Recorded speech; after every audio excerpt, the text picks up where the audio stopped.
دەوالی هێلکەبوونەکان چین وەرەی کاتێکا پێویستی بە نەشتەرگەریە و جۆری نەشتەرگەریەکان چین. بەناوی خۆی گەورە و میهرەبان بەڕێزان، دەوالی هێلکەبوونەکان بە کورتی ئەستووربوون و گەورەبوونی دەماری خوێنهێنەرەکانی هێلکەبوونن.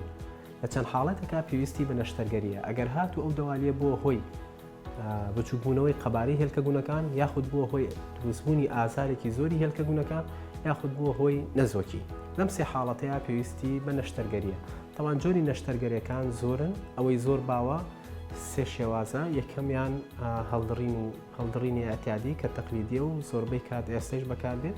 دووهەمیان لە ڕێگای هەناوبینەوە لاپرۆسکۆپی پێ دەڵێن، و سێیەمیان کە زۆر سەردەمیانەیە ڕێگای بەکارهێنانی مایکرۆسکۆپە زەڕەبینە. تەمان ئەم بەکارهێنانی ئەم شێوازی نەشتەرگەریە ئەگەری دووبارەبوونەوەی دەوالەکە کەمترە لە 105، بۆیە زۆربەی چارەخوازانی سەر بەم شێوازە نەشتەرگەریان بۆ دەکەین لە ڕێگای مایکرۆسکۆپەوە و کەمتر لە 24 ساعت نەخۆشخانە بەجێ دێڵێ و زوو دەگەڕێتەوە بۆ سەر کار و چالاکی ڕۆژانەی. بە هیوای سەلامەتی بۆ هەموو لایەک. میهرەبانی، دڵسۆزی و لێزانی.